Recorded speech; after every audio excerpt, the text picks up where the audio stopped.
Hello and welcome back to the AsteriSofiaKairos weekly astro update. And we're here moving into June. And I've got my good friend Christa here from practicalastros.com. Hi, Christa. Hi. And I'm Sonia from celestialastrology.com. And we're going to be looking at the 28th of May, just covering the very end of May and moving into the 4th of June. So welcome. And yeah, just to say, we're recording here on the 24th of May and Saturn is about to move into Aries. Dun, dun, dun. I know. Yeah. The last moments. Well, at least for, we'll have this ingress for a couple of months and then we'll go back to Saturn and Pisces. So this is the premiere, but it's not permanent yet. No, but certainly feeling that taste of it, certainly feeling it right on that threshold. Definitely. Sure. No comment. That's not a comment. Yeah, that's the best. So this looks a little bit crowded. I'm sorry for that. That's because we've got the very end of May, and we've only got one transit for the end of May, is the 30th, the Sun meeting Mercury. And then we've got June. So the whole of June, the 1st through to this part 2. And the highlights we've got here, I would say, are Jupiter going into Cancer on the 9th. That's going to be a big win. After Saturn, Jupiter is the next slowest planet. Jupiter in Cancer, that's its exalted sign. So that's going to be a very nice, happy placement for Jupiter. So we've all been looking forward to that, I would say, at least all year, if not for longer, as Jupiter's detriment in Gemini.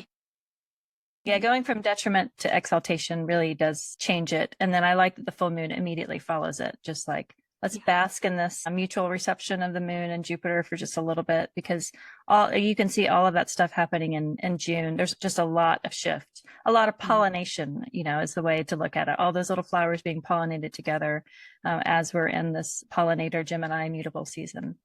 Yeah, it's just really nice because Venus is going to be in Taurus. So we've got both benefics in a very happy place.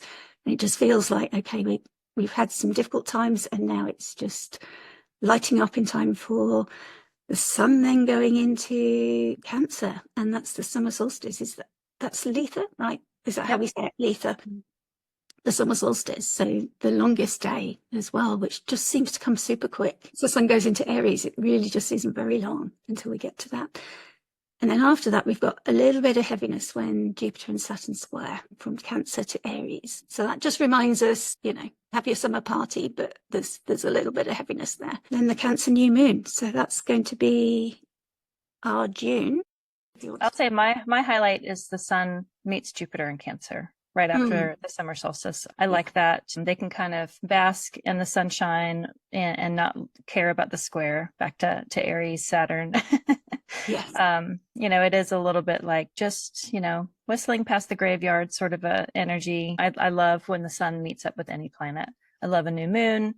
I love Cazimis, but the sun and Jupiter, they're at basically the height of summer with the height of the sun and the day benefic, of the solar sect, Jupiter exalted there, really close to the new moon. I feel like we'll need that. I don't think it's going to be easy all of June, but I think we'll have access to support. And then we'll be asked to support each other. That's kind of the tension, how we might experience it collectively and on a personal level.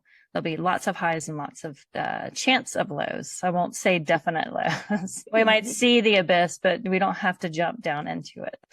That sounds right. Yeah. So here's our overview in the month in a different format, the graphic format. And as Christa said the very first time we showed it, and I just love this analogy, it shows where there's a little bit of rain and fertilization and what signs are feeling it. And at the moment, we have a sun in Gemini and it's going to be moving to Cancer on the 21st of June. So that brings in Cancer season. And as I said before, that's the summer solstice as well. So that'll just bring that longest day in and that feeling of celebration as well. And the sun as well will be moving from a mutable sign to a cardinal initiating sign. Yep. Cancer is again, water sign, receptive, but Cancer is cardinal. And so it does feel yang. It feels momentum. Yes. It feels like it moves things forward. In terms of who that affects, we're looking at the mutable people who are up here, Pisces, Gemini, Virgo, and Sagittarius. But also the cardinal signs, Aries, Cancer, Libra, and Capricorn. It'll be your birthdays, Cancer. Cancer, yeah. Yeah, and the moon will go through all of these, kind of weaving it together as the moon does. But we'll have Mercury at home in Gemini, moving across that threshold into Cancer, and then all the way into Leo. So Mercury moves pretty quickly. It was retrograde back in Aries. And so as it came out of its shadow, it kind of sped up. It, moved through Taurus fairly quickly. and through Gemini. I think last year Mercury was in Gemini for just 14 days. It was like the shortest traveling it did. And it's similar to this. It really goes through Cancer pretty quickly and into Leo. Yeah, you can just see from that distance that it's traveled how fast it's going. And the same really for Venus. She's traveling at quite a speed as well. She moves into her home sign of Taurus there, and she moves there on the 6th of June and spends her time moving through Taurus, her beautiful garden. But it's just nice, as we said, when we've got both benefics in a comfortable sign, that just gives everything a boost, you know, no matter how hard or difficult things are, just having both those benefics to support that. Yeah. Yeah. And similar to Mercury, you know, Venus was also in a retrograde in Aries. And so after she's gone through that, through the Cazimi, past her shadow, she has momentum. She's kind of being slung out of that slingshot. Whenever a planet is at home or exalted, you know, it has just tools accessible that it's used to using. And so it doesn't have to spend a lot of bandwidth searching for the right fix. It's just at hand. And I think that adds to the flow of when Venus is at home, she's at her home and her temple with her things. And, you know, she has really great taste in Taurus. And so she doesn't have to question, is this going to be of good quality? Is this sustainable? Does this harm the environment? Like all the things she's already, you know, the ones that Taurus chooses, she is satisfied with. And so it's just like a really comforting flow. So I like the Venus and the Mercury just being in their own home signs, moving very freely after the retrograde in Aries. And similar to Mars, you know, Mars was retrograde over the Leo Cancer for a while, from like December all the way through winter and the spring. And now it's back in Leo. It's past the point where it went retrograde, and, you know, it will be crossing that threshold from Leo into Virgo. And so it kind of has that momentum. I have Mars in Virgo, and I like Mars in Virgo.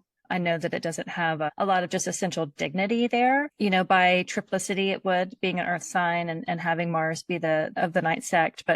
But Mars in Leo is definitely fiery. I feel like we're all collectively feeling it, especially currently with the Mars-Venus trine. But Mars has some good speed in Leo, and it goes into Virgo, where there's nothing really been happening except for the South Node. Mercury is at home. You know, the House of Mercury, Gemini, and Virgo are well tended to. And so Mars going in there kind of shaking things up and, you know, Mars in Virgo is a great editor. So editing out the things that are unnecessary, unuseful.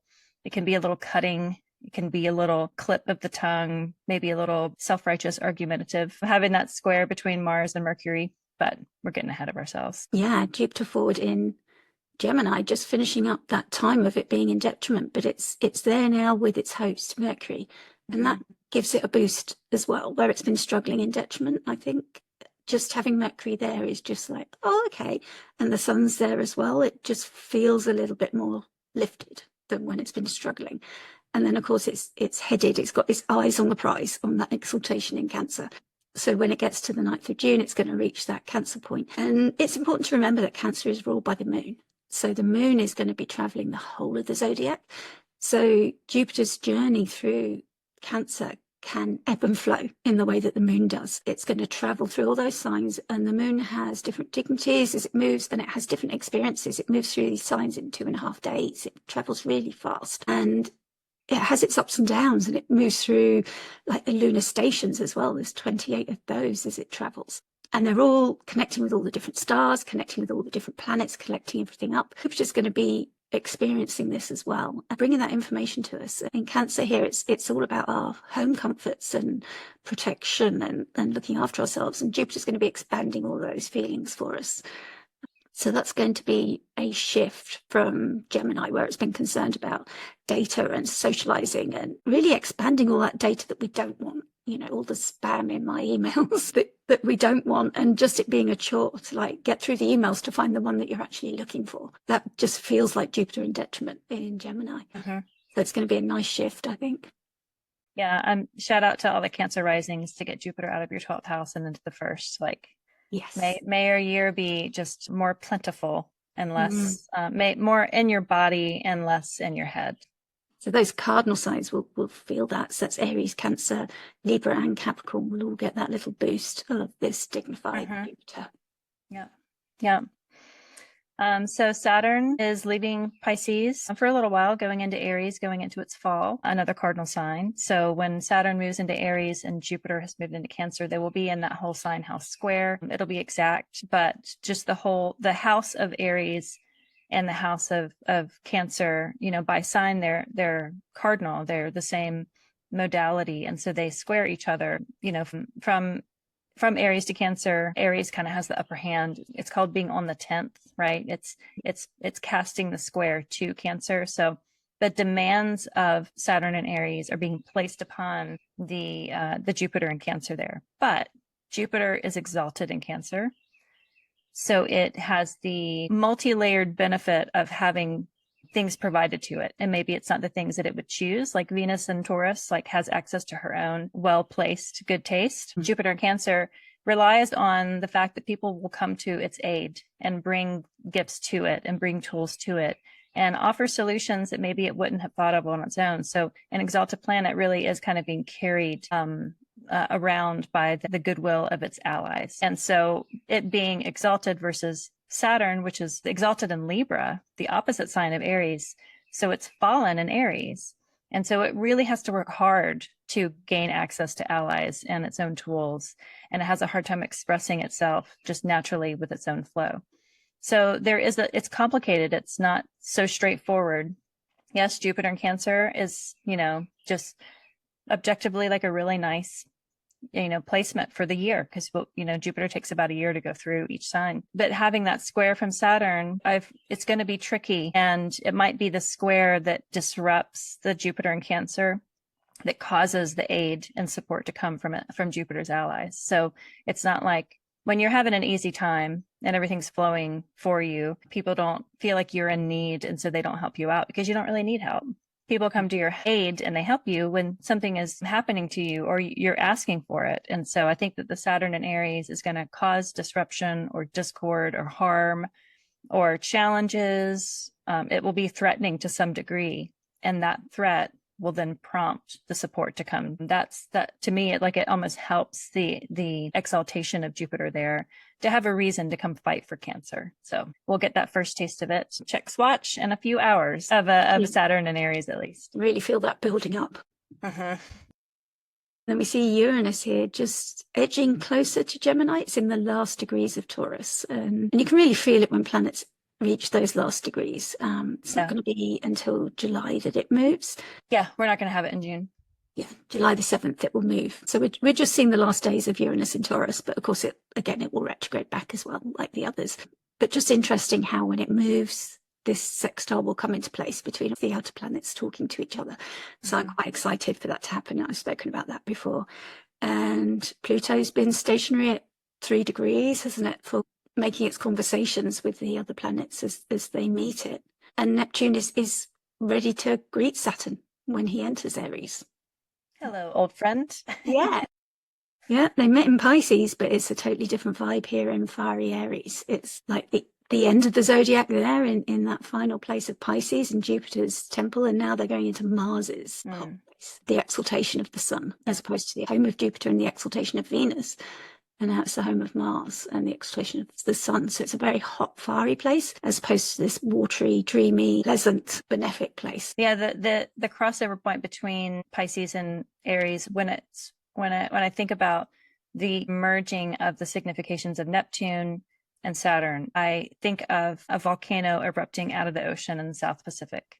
That yes it was like, maybe it made things warm underwater, and then it encouraged life. And you had, bioluminescence that made it like magical. But what was happening was this heat was building. And then when they come out together in Aries, then you have this formation of lava rock, which is that hot, fiery Saturn coming out. And then all the steam from a volcano, which is the Neptune in Aries, like them coming together. And so what has been under the surface in Pisces is now finding form in a real flashy, hot, impressive, masculine way of like that triangle shape of a volcano bursting out of the ocean, causing ripple and maybe earthquake later on in the ocean through another neighboring island, but it's forming something pretty impressive. And that's kind of the visual has come to me from that Pisces to Aries, specifically with Neptune and Saturn. So we'll get to see what volcanoes are mutually erupting together with those two. And your Aries house. Yes, that cardinal signs, Aries, Cancer, Libra, and Capricorn as well. Prepare for that volcano. What new lava rocks are forming in your life. Watch out for that. So let's look at this week. We've not got a lot, but what's happening is nice and exciting. We're going to be looking at the Sun conjunct Mercury, which is known as a Cazimi in Gemini. We've been looking forward to this. It's a Mercury superior conjunction. And then we have Venus conjunct Chiron. And we don't always look at Chiron, but in a quieter week, we can bring it in. Chiron, known as the wounded healer. And again, this is in Aries. It's all about who are you and how do you express yourself, and your wounds about speaking up. And then Venus about your feminine wounds, individuality, feminine rights, and bringing opportunities to heal. It's almost like Sun conjunct Mercury, like, again, speaking up, how we speak out. Yeah, I mean, we look at these and it's just two things that we're talking about for this week, but it feels like we're still considering what has just happened. So the last full week of May and then this partial week of May do really feel like they blend together, because we still have that Saturn and Aries energy. We still have, all this Gemini informing it. And so the Sun conjoining Mercury. So with any planet, when it gets into the heart of the sun, it kind of has access to that solar energy. And Mercury is at home in Gemini. So the whole time it's getting close to the sun, because it's moving faster than the sun, it's not being burned up. The idea of being in its own chariot is kind of protected. There was that show, The Walking Dead, and there was this point where they had to get through all the zombies. And so they just slaughtered some zombies and covered themselves up with zombie guts so that they could walk through the zombie horde to get to their destination. To me, that's like being in your own chariot. It's like you're protected from what should kill you. It should burn you up. But Mercury, being one of the great psychopomps, being able to travel through all those hot rays of the sun to get to the throne room of the sun, to have the secrets that the sun is illumination, it's truth, it's spirit.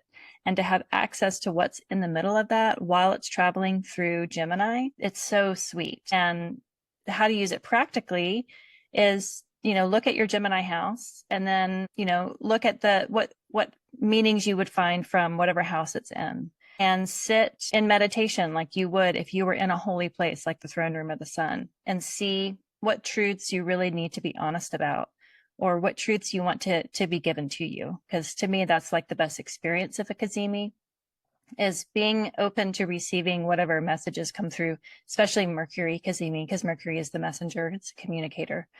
So I think having that moment, it also will translate what has just happened through the last, week and a half of May, because there's a lot, and there's a lot of new things and a lot of shifting of energies with these outer planet ingresses that have happened or are about to happen. And I feel like the Cazimi is that chance to really integrate and what might become of these new paradigm shifts. And so I'm looking forward to it, one, because I'm a Cazimi stan. I love Cazimis. It's a Mercury and Gemini Cazimi. And there's a lot of stuff happening, which is hard to pin down exactly what it could mean. And so this is we're all given this chance to kind of glean maybe what it could mean, and then layer on top of it just on your natal chart of, one, do you have Gemini placements that are close to that 9 degree? The tarot card that's with this is Gemini 1.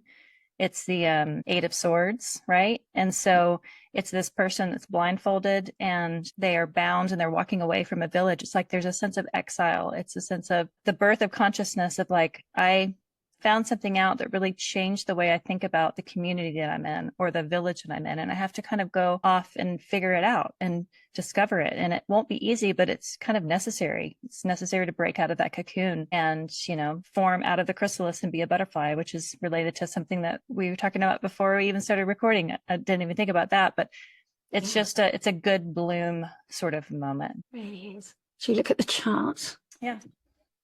The chart for this Cazimi, and in London it falls in the first house. Great, where Mercury likes to be. Yeah, Yeah, and conjunct Jupiter as well. So in London, it's nice having it right there in the first house. You know, it's going to happen fairly early in the morning. The sun will have just risen, right? The sun is at 9 degrees, the ascendant's at 13. So it's just that if you can sit where the sun rises and you see those first rays really like break through, as long as there's no clouds or not a lot of clouds, just having that flash of illumination, to me, that's just a brilliant way to experience what Cazimis can be. And it's in Gemini, it's in Mercury's temple, it's illumination of the mind. So we have this in the first, we have the moon and at home in Cancer in the second. They actually have a nice antitia between the two of them, which is great. For this day, this is a Friday morning. And yeah, I don't know what to say more about it, except that I'm looking forward to it. And if you have any sort of magical practice, I think Cazimis are a great way to kind of access those. What do you think? Yeah, I'm just thinking about like mercurial significations as the herald, ruling our thoughts and communications and everything, and just seeing it there right above the ascendant. It's like the herald coming up with the sun. It's like beautiful to see it right there just above the ascendant, and the way that Mercury travels above and below the borders. But it just couldn't be more beautiful. Just that timing of that. Is that 6:12 or 5:12? My eyes. 5:12. 5:12 a.m. in British Standard Time, so that would be 4. It's just past midnight on the east coast of the U.S., and so it'll be like 9 o'clock for West Coasters. You know, I mean, well, on Thursday night. So if you're in London, you're in the UK or Ireland, then you're going to have a great just feels like inspiring morning. Some message here for the UK. But it's a superior conjunction, which means that it's becoming an evening star there as it's rising. No. Yeah.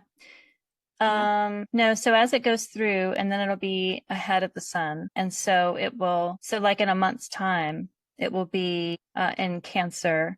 And so if we forward the chart where Gemini house sets, Cancer will be kind of behind it, right? And so you'll be able to see it after the sun has set. So it is an evening star. Yeah.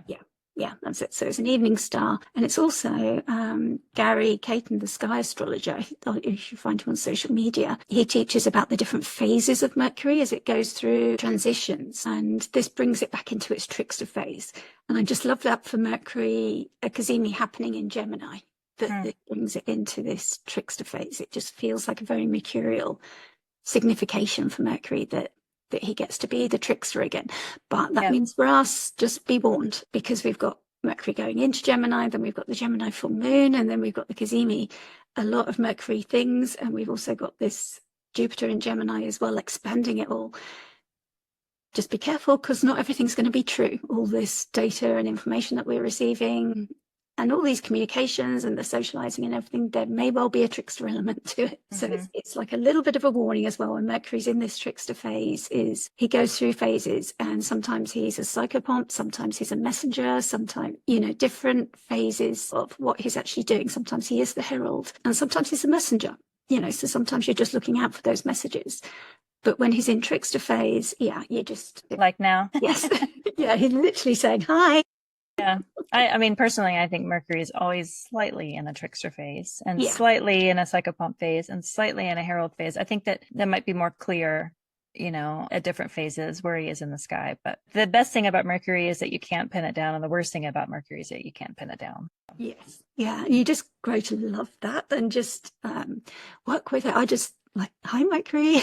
I see you. Thank you for showing up. I'm just grateful whenever he shows up. Yeah. It's lovely to have him around. And the fact that you can receive these really serious, helpful messages from him, and just also just fun little winks. Loves to wink. Such a charmer. Yeah. And I think if you appreciate the jokes and the winks, then he'll be more helpful with the serious information that's going to really help you as well. If you just appreciate and acknowledge when he's around, that's what's great. Yeah, the way to engage with Mercury, it's like the love tightly, hold lightly. It's like you can't take him too seriously, and you can't disregard him, you or her or it or them. You have to really find that. You have to be able to dance with whatever wind Mercury is kind of being blown in on. And so it changes. You can't have a standard modus operandi with Mercury. You have to, Mercury teaches us how to navigate and be the trickster ourselves and be the herald ourselves and be the psychopomp ourselves. If anything, the planets like to find form through our lives. And so Mercury is the one that just is always changing, and it moves around only second most to the moon and doesn't have a sect. It's not bound to the day sect or the night sect. And I enjoy Mercury, but I also don't necessarily think that they're always on my side, you know? Yeah. Like, okay, maybe I'll get you next time. That's how it is with Mercury. Yeah, just enjoy the experience of knowing he's around. They're around. It's probably better to say they. And yeah, it's like I think when I've really needed them to show up, he's shown up in a great way. Yep. And the other times it's just a case of just laughing along with the jokes. And if you think of them as like an eternal child, it's the same thing, that they're going to be messing around, having fun, and sometimes it causes you problems. I also think that it's almost like, I find that Mercury is a planet that likes to engage with us too. You know, having had experiences with Jupiter, I just feel like I just get on his nerves. You know, having experience with Venus, I'm just in awe. But Mercury, it feels like they talk back to you. Yes. In a way. And the other planets, like that, yes, I'm in awe of all of them, but the engagement that Mercury seems to also enjoy being a part of, to have a Cazimi with Mercury at home, it's just special. And so if you've never kind of had a conversation with a planet before, I would just start with this one. Because Mercury wants that attention. And for a child, any attention is good attention. Yeah, yeah. Whereas I suppose the heavier, more weighty planets, they're busier. They've got like serious business to do. But Mercury's like, yep, any attention, come talk to me. Yep. So he doesn't mind. Thank you, Mercury. Cheers, Hermes. Yeah. So this is the Chiron. Yeah.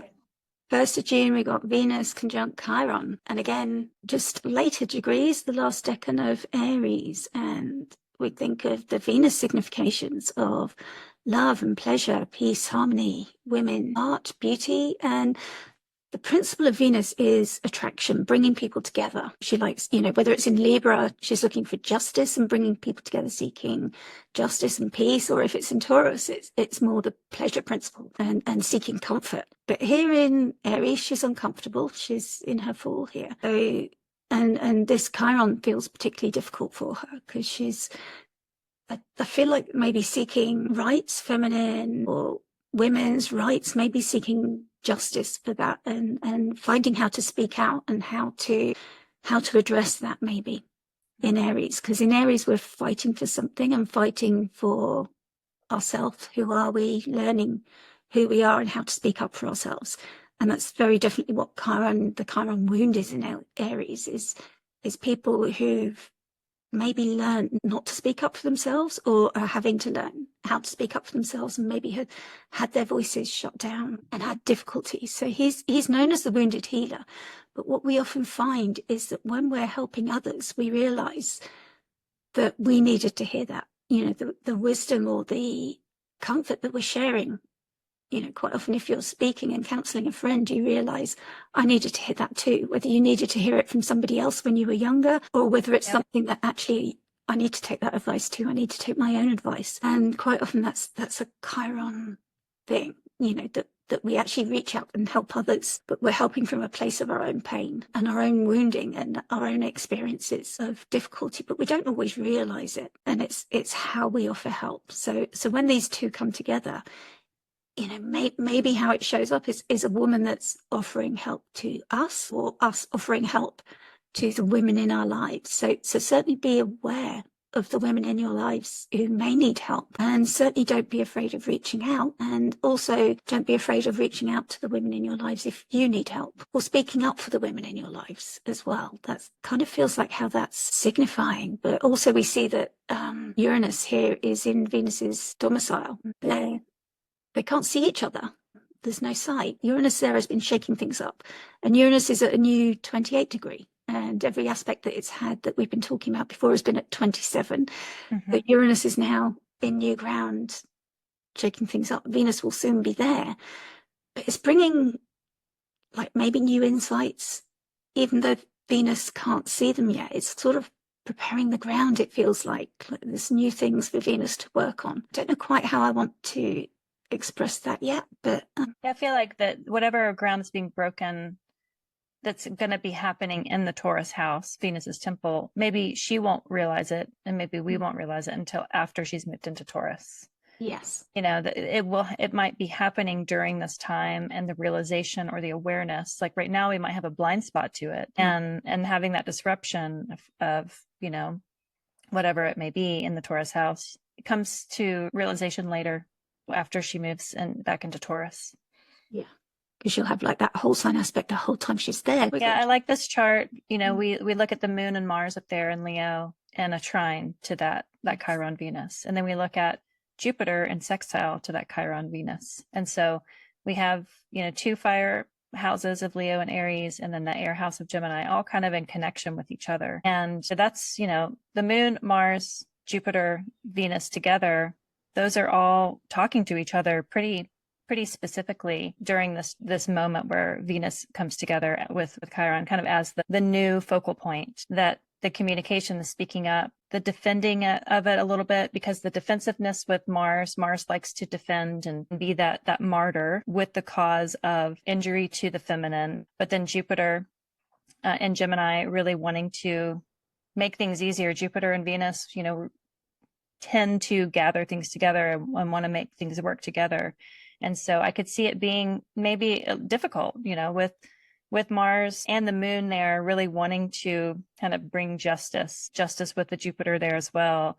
And just all that conjunction happening with the other planets, it does feel pretty expressive and defensive and fiery and passionate. And I think maybe that might also speaks to the disruption that Uranus is going to be having, that we just won't really see what the results are until later.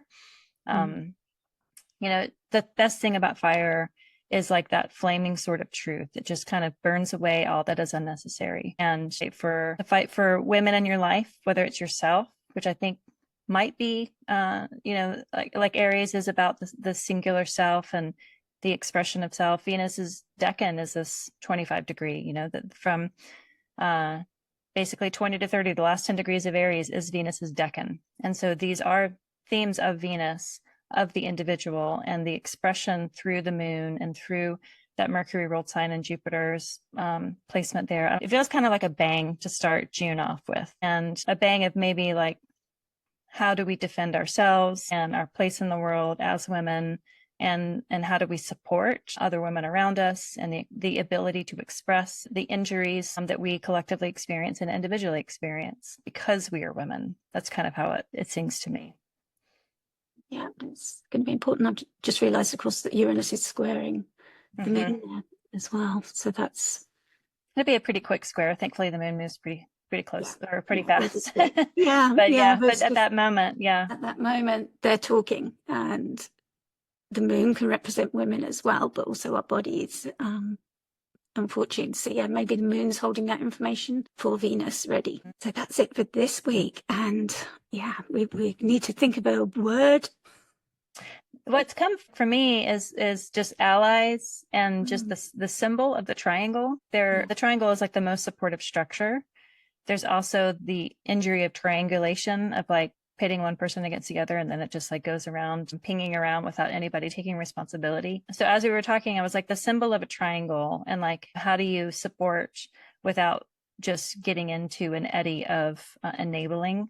So it's not really a word. It's more about just the experience of having that symbol of a triangle be supportive and not enabling. Yeah, no, I think allies is right, because that's like, look to your allies, but also look to support your allies. Yeah. Is there a triangle emoji? I hope there is. Or we'll just use the symbol. I'm sure. Yeah, we can just use a symbol. Yeah. Yeah. So thank you so much, Christa from Practical Astros. And we'll be back next week looking at the 4th to the 11th of June. So yeah, we've kicked June off, and we'll be back. See you next week.